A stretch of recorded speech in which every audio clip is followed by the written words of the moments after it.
Hello, and welcome to Life as It Is with Dora Middleton.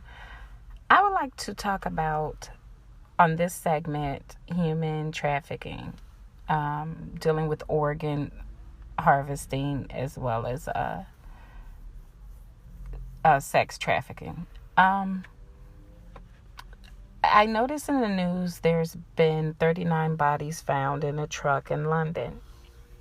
What I'm trying to understand is what's taking them so long to release the information was the organs inside of these bodies. And I also wanted to know, which the only reason why I want to know the race is because we know for a fact that organs from blacks are in demand right now. And I'm just trying to see exactly if the organs were in those bodies and what color were these people. I know it's kind of hard to get a handle on the situation because you have the policemen helping. They found out that there's a lot of different, like I said, cops involved. There's been doctors, This is why it's getting to be such a problem, because we have people that are supposed to be protecting everyone. That's a part of this problem. It goes back to also with the pedophiles out there. You have policemen that's involved in that as well. You have doctors. You have there's been politicians they found with child pornography on their computers. I don't know what sick person would be attracted to babies and children when you have people that's wanting to give sex away for free, okay? But yet you want to go rape and kill these children, torment these children and these babies. I don't get it. I think that we as people need to do whatever it is we need to do to keep the kids safe, as well as ourselves. I can talk about times where I know I was being followed. But one thing about me is I know I watch my surroundings. And if I see that when I turn, you turn, and no matter what speed I hit, you hit it, then I'm going to turn around and I drive straight to the police station. And once they see that that's where you're going, they're going to leave you alone. And I usually sit there a few minutes. And if I thought that it was really going to be a danger, I was just going to hit the horn, because then you're going to have policemen coming out from everywhere. But the problem with this is a lot of us don't watch our surroundings. I've been in stores where it seems as if these people, these men follow you around when I've been with my children or my grandchildren, and it sickens me out. And I notice it, and I will say what I have to say to make sure they hear it. If they continue to follow me, they will be rolled out of there. Okay? Because before I let you harm my children or my grandchildren or even my nieces and nephews or any other family member, I would take care of you myself and wait on the policemen. That's how I feel about it. Because it's, they come up to women and they rough handle them. And I'd say this to every woman, every single woman out there, or every woman that's just period out there that's, taking her children, her grandchildren, or anyone around. Be careful and be watchful. Because we are surrounded by so much BS in this world right now. I mean, it's like the world is full of a bunch of evil people, evil things, and we have to be careful. And most of all, you have to pray. You need to stay prayed up for yourself and your family, for others, because it's not going to get any better, because it seems like the more things that come to light, it just seems like there's even more people with power involved in it, and if you have all these people that's involved in it, who's going to stop it? No one can stop it but us. We have to stop it ourselves. We have to protect ourselves and our families from all hurt, harm, and danger, and it saddens me that every time you turn around, if you're on social media, there's so many children back to back. You have black children, white children, Hispanic children. You know, all these children coming up missing. Where are they going? They haven't been found. So either they're being used for sex or they are being used for organs. And both are bad. So I just, the way that I do things, if I don't have to have my children and grandchildren in the store, if it's not something I necessarily have to do, I don't take them, because you don't have to worry about trying to shop and keep your eye. You're trying to shop, and then you're trying to keep your eye on, your children, your grandchildren, or whomever it might be at the store with you. And sometimes people get distracted. I've been in the store with women to where I cringe, because I see these ladies, they're walking way in front of these children that's 5 and 6 years old, sometimes younger. And I'm looking like, are you serious? And I've asked some of these people, are you aware of that your child is going that way and you're right here? Oh, they like to play around and, honey, come here. No, honey, come here, my ass. Go get your child. Go get your children. This is ridiculous. We have to do better as parents. Stop trusting everyone and stop having that attitude like it can't happen to you, because no one is exempt from what's going on in this world. It's just that to make sure that we are safe and our families are safe, we have to be watchful and we have to pay attention. But whatever happened to back in the day when people looked out for their neighbors' children and for each other? Now it's so much hatred in the world. No one's looking out for anyone at all. And that needs to change. If you see a child walking down the street and if you're going the same way, make sure that child gets where they're going safe, and safely. It's just no reason for any child to be left walking alone. I don't care what age they are. And you should always walk in groups. I don't really believe anyone should be walking alone. That's a problem. I find that as being such a problem, because again, it's too much of an opportunity for the wrong person to get hold of your children. So everyone needs to continue to be in groups and travel in groups. There was a time where I used to travel alone, or I'll just travel with me and my children. And I'm afraid to do that now, because I'm like, you really don't know right now. We don't know what's going on. You don't know what's in these people's heads. I know that we can't be afraid to live life. We have to live life, but it's a scary thought, a very scary thought. I will be right back after this brief break. Hello, and welcome back to Life as It Is with Dora Middleton. I've been talking about organ harvesting and human trafficking. As I stated before, I believe in society right now, at this day and age, with everything that's going on, we have to look out for one another more.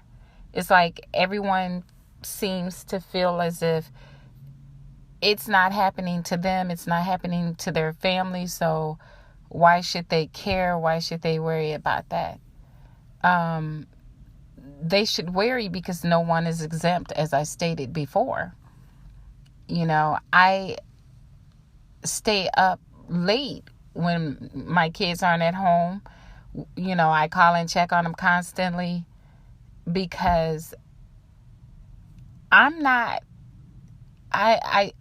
trust level with people is not there, because the way I look at it, you could be anybody. You could be capable of doing anything to anyone.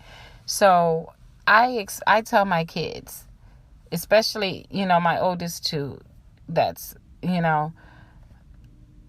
be watchful. Don't trust anyone. If you go out, and even if you have a drink, be careful. Watch your drink that you're drinking.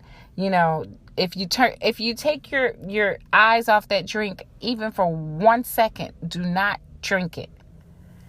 I remember being their age where I watched him put something in the drink that he was trying to give me. And when I told him about it, when he brought it to me, he swore up and down he didn't do it. But he still had this little smirk on his face. Like, okay, so I was caught. I had never been so disgusted in my life. I really wanted to shove it down his damn throat. Okay. But I said, this is the type of person that we have to be aware of. We have to be careful of people like that. He couldn't do it to me, so I'm sure he went ahead and did it to someone else. We would never know. But that's the sick perverts that's running around here these days. And that's why if I'm out, I don't care if I'm having dinner with the family. And I tell people that it's so quick to do something it only takes a matter of a few seconds to just dump something off in someone's drink. And even if I'm out with my family, if I take my eyes off my drink, I'm not drinking it. And I've told my family, you're not drinking it, because you have to be careful. You can't trust anybody these days. And please stop leaving your children with people, because it's to the point where it's not just strangers you can't trust. Sometimes you can't trust some people in your own family. So you better make sure that you know what these people are capable of before you leave your kids with family or friends or even daycares and, just whomever you might decide to leave your kids with. Just always be watchful. Always ask your children questions. What did you do today? Was everything okay? Did anyone approach you? What did people say to you?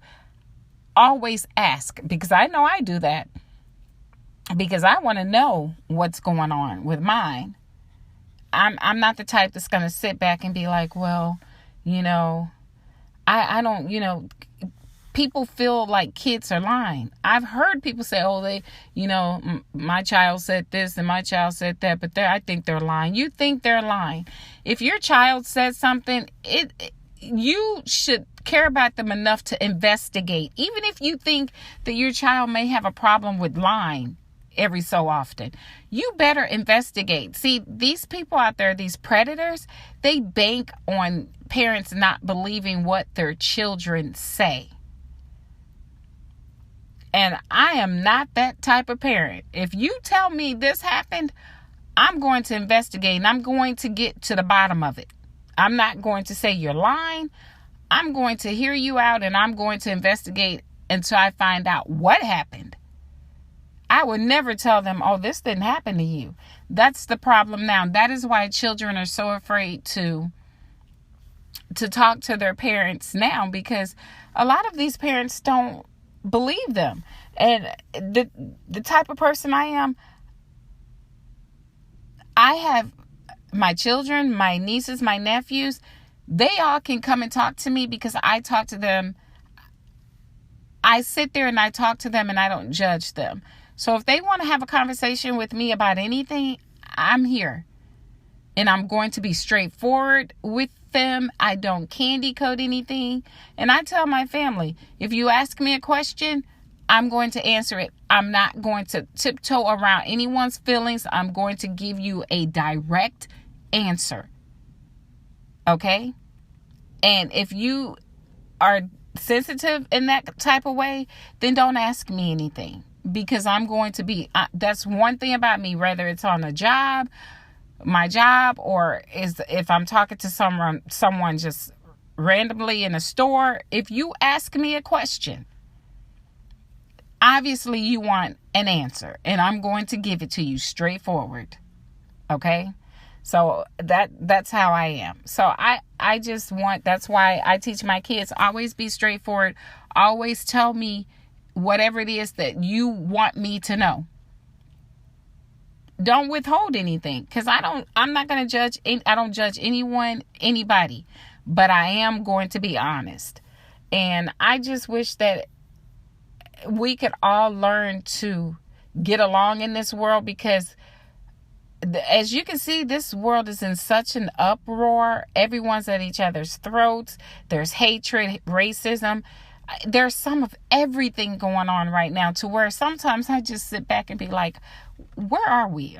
Are we in Babylon somewhere? What is going on here? Why is everyone so angry? You can be driving down the street and you happen to look over in the car next to you, and the person is so angry they're frowned up. It's like they have this look on their face like they can just, like they hate the world. They hate everything, everybody in it. You know, you don't even know, you don't know what's on their minds. You don't know what they might decide to do while driving. I mean, it's like everyone's flipping out. And then you have, as I've talked about this before, you have a lot of people dealing with mental illness, and they don't have things set up the way that they should for people with these issues. It's harder to get to, especially if you don't have money, if you don't have insurance, or whatever the case may be. These people are being untreated. So guess what? They're walking the streets. They're angry. They don't understand why. They have these mental issues they're dealing with, and no one knows what to do. So I'm just saying that we need to change the way things are right now. We really need to change the way we see others. We need to change the way we handle situations. And most of all, we need to all just be there for each other, you know. And there's not too much more I can keep saying about the same situation. I mean, we have to do better. We have to do better, as in communities coming together. You know, it just seems like everyone's coming together and everyone's hating each other. And you have neighbors living next to each other for 10 years and never said hello, not one time. So therefore, if anything happens at the person's home, for instance, if someone was to break into the neighbor's home, if you don't talk to your neighbors, they're not going to be too quick to even tell you what happened if they saw what happened. You know, and that's a problem. I mean, I've always lived in areas where, for some strange reason, I find myself being the only one or two. It's just two blacks in that subdivision, or if only one, which is me. And some neighbors speak and start a conversation, some don't. And one thing about me, I'm not going to force you to do anything. You know, if you feel that you have an issue with me because of the color of my skin, because you feel I shouldn't be able to afford to be in that area, then that's your problem. That's not my problem. That's your problem. So, I can't say that I have a relationship with my neighbor. So if anything was to take place, I do know that there's one neighbor, I would say two. I've talked to two neighbors out of all those neighbors that's on my street.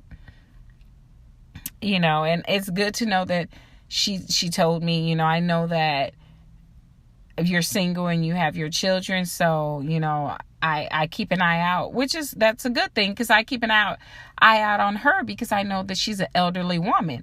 So, you know, I watch her home to make sure everything's okay with her, because there's so many break-ins, and I hear people say, well, why are you worried about that? Because the neighborhood you live in, it's fine. You know, no one's doing anything out there. That's bullshit. Okay. And I'm going to scream out bullshit all day long. Just because you might live in an upper class neighborhood does not mean that there's not break-ins, robberies, crime. There's crime in every neighborhood, regardless of where it's located. The only thing is, in neighborhoods like where some of us live, they keep it quiet because they don't want to come across as, okay, this good neighborhood here, may have some type of crime, and they don't want to take the value of their place down like that. You know what I'm saying? So they hide it. They tend to hide it. And I'm like, come on now, be honest with yourselves. Let people know. There's still people that might get robbed here or there at a store, because you have people that's homeless, you have people that's on drugs, and people that they've lost their jobs. So people are getting desperate. People that didn't usually rob anyone is out there robbing people right about now, because they're unemployed. They're trying to feed their families, or some people are trying to feed their drug habit. So some people tend to come off into neighborhoods that are well off, or, what they consider being the upper class neighborhood, because they think you have more money there. So you're just in as much danger as the next person. So I don't like when people say, well, my neighborhood don't have anything going on with it, because I'm the first one to say that's a lie. I'm not going to say it's a lot that's going on, but it happens. Crime happens everywhere. Okay? Everywhere. I don't care if you're living in Beverly Hills, there's going to be some crime. People have got to understand, don't assume things. And then they look at me like I'm crazy when I tell them, so you think just because I live in this neighborhood that things is just so perfect that people don't come and commit crimes? Come on, yes they do, because you still have these parents that feed their children, give them money, and they feed their drug habits. They know their kids are on drugs. Their kids go out and they do stuff. And if the parents try to put their foot down and tell them no more money because you're buying drugs, but guess what? Those kids are going to start going out and trying to break in your cars and see if there's something in there they can sell, or if it's some money that they can steal. Come on now. It's crime everywhere. That's why I say again, you just have to be watchful. 2019, it seems like it's not getting any better. We're coming to the end of the year, and I'm pretty sure it's going to get even worse, with the job loss and everything that's going on right about now. So again, I can't stress it enough. As a mother, watch over your family, watch over your kids. Just make sure you know where your kids are at all times. I know a lot of kids don't like to be bothered, especially when they're teenagers. If their parents are calling them, they're thinking that they're cramping their style. They're spying on them. They're doing this and they're doing that. But that's not it. You're doing all that because you care. I'm not saying ring their phones off the hook and don't give them any peace. I am not saying that. I'm saying just know where they are. Know where they're at. Know who they're with at all times. And let's just keep our children, our families safe. Because we're all they have. And it makes me so sad every time I'm on social media and I'm seeing all these kids just missing at one time. I mean, just post after post after post after post of all of these children. It's got to stop. This has got to stop. We cannot go on like this in this world here. These kids, I mean, their lives are being cut short. We have to do better, people. We do. But I've enjoyed talking with you all on this segment here. So until next time, just remember what I said and be watchful. And I will be talking to you later. Thank you for joining Life as It Is with Dora Middleton.